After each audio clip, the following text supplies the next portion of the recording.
कि भाई ऐसी बानी बोलिए, कि ऐसी बानी बोलिए कि जिसमें झगड़ा हो और उससे मत लड़ो जो तुमसे तगड़ा हो। कोई रहता जंगल में, कोई रहता जंगल में तो कोई रहता पहाड़ में, और हम तो शिकार करते हैं भैया इस पर्दे की आड़ में। दुनिया चली जाए चूल्हे भाड़ में और वह दादा बैठे अपनी जुगाड़ में। ला इलाही दे लुगाई, ला इलाही दे लुगाई जिससे तबीयत बोर हो, और बच्चा पैदा इतना करो कि सबके सब साले चोर हो। दोस्तों अब इस घड़ी ससुराल जाना चाहिए, और घर में बीवी ना मिले तो साली को फंसाना चाहिए। तो लीजिए मेरे भाइयों, एक छोटा सा गाना, हमारा गाना गधे का बलबलाना एक बराबर, लेकिन कौन सा गाना फिल्म वालों ने गाना गाया है, जब हम जवां होंगे जाने कहां होंगे।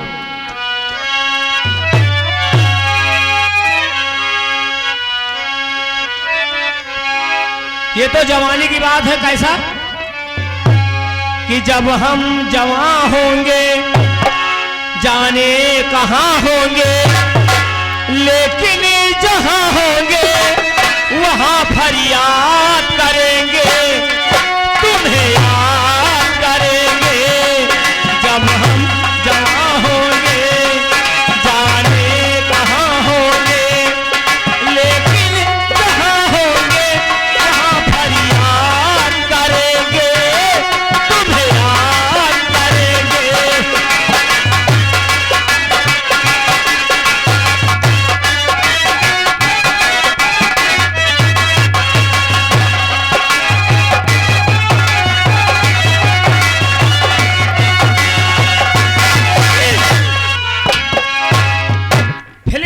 तो जवानी की बात बता दी कि जहां रहेंगे फरियाद करेंगे, याद करेंगे, लेकिन बुढ़ापे की बात नहीं बताई कि जब हम बूढ़े हों,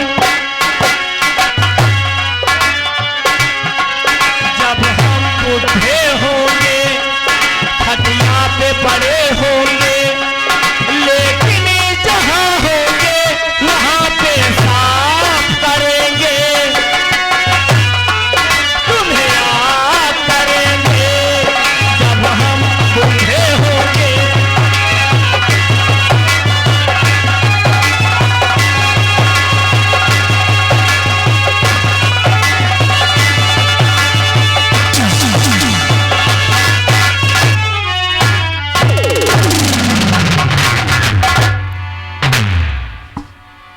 दोस्तों। अभी तक आप लोग इस पार्टी का रंगारंग प्रोग्राम देख रहे थे, आप लोग गीतों से भरा हुआ चित्रहार देख रहे थे, और अब आइए दोस्तों, आज की सुहानी रात में आई हुई न्यू कुणाल थिएटर संगीत पार्टी ग्राम बेटा खुर्द डिस्ट्रिक्ट रायबरेली की तरफ से आप लोगों के समक्ष सुपरहिट और शानदार प्रोग्राम पेश करने जा रही है दोस्तों। एक दिल को छू लेने वाली कहानी, एक्शन और मारधार से भरपूर। तो आइएगा दोस्तों, तमाशे कलाम सुनते हैं। तमाशे कलाम ध्यान से सुनिएगा दोस्तों, लेकिन तमाशा बताने से पहले एक छोटी सी शायर किसी शायर ने कहा है दोस्तों, जोक को भोग मार देते हैं, जोक को भोग मार देते हैं, और जिस्म को रोग मार देते हैं। और कभी कभी ऐसा वक्त भी आता है दोस्तों, कभी कभी ऐसा वक्त भी आता है दोस्तों, अपनों को अपने ही लोग मार देते हैं। मेरे दिल को तोड़ने वाले, मेरे दिल को तोड़ने वाले, मेरे दिल की दुआ लेना, मिटाकर मेरी दुनिया को अपनी नई दुनिया बसा लेना, क्योंकि नहीं आता हमें वफा से दामन चुरा लेना, तुम्हीं पर जान दे देंगे एक दिन आजमा लेना। दोस्तों आइए तमाशे कलाम सुनते हैं। तमाशा फरमाइश पर भी लगाया जा रहा है, गौर फरमाइएगा। बिंदिया बिंदिया और बंदूक, बिंदिया और बंदूक, प्यार की जीत उर्फ डाकू भवानी सिंह आप लोगों के समक्ष पेश किया गया है दोस्तों। बिंदिया और बंदूक, प्यार की जीत उर्फ डाकू भवानी सिंह आप लोगों के समक्ष पेश किया गया है दोस्तों। संभल कर देखिएगा तोहफा, संभल कर देखिएगा तोहफा, दरिया से होकर रवानी में हजारों दिल जलेंगे, यहाँ पर आग लग जाएगी पानी में।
मेरी जान, मेरी झैन मेरा काम, मेरी नौले की टर्रा, मेरी जाड़े की मशीन। हाँ मेरे दोस्तों और माताओं बहनों, बूढ़ों और जवानों, मिलनी और मिलनो, ये आप लोगों के सामने सलमान खान और हम माधुरी दीक्षित आ रहे हैं। अरे अरे बकरी के मुंह में बबुर का कुंदा अटक गया,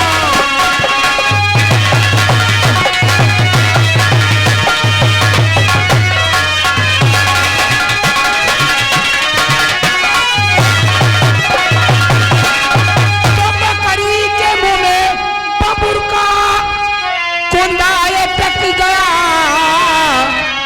अरे मनई के मुंह में मुर्गी का अंडा अटक गया।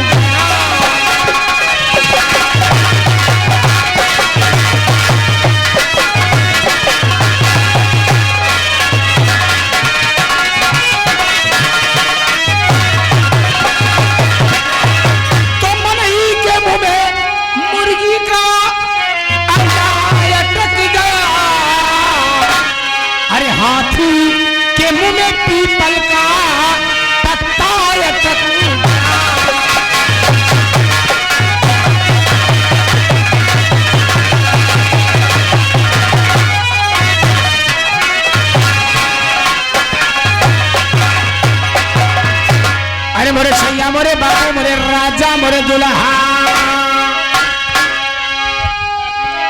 अरे तोरे दर्द ना लागी तोरे दर्द कि तोरे दर्द ना लागी तोरे दर्द अरे हो तोरे दर्द न लागी नहीं ना पान का ही मारे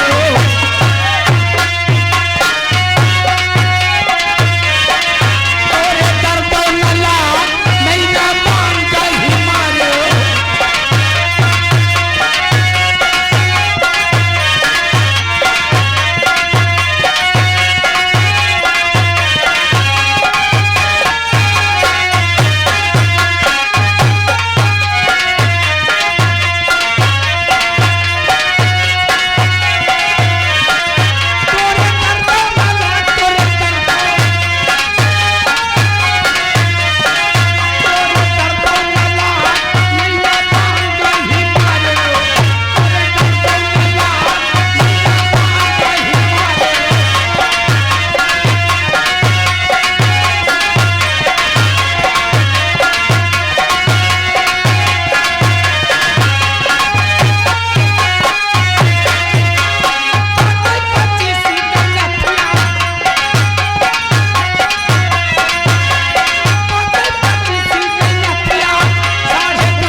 मैडम जी। मैं आपसे नमस्ते करती हूँ। नमस्ते नमस्ते, हम तुमको अपना सब कुछ समझते। लेकिन ये बताओ, हाँ? तुम मेरा कर्जा कब दे रहे हो? कर्जा कौन सा कर्जा, कैसा कर्जा, कौन कर्जा? अरे वही कर्जा जो तुम्हारे बाप ने लिए थे मेरे बाप से। हमारे बाप ने तुम्हारे बाप से हमारे बाप कर्जा लेकर आए हैं? जी हाँ।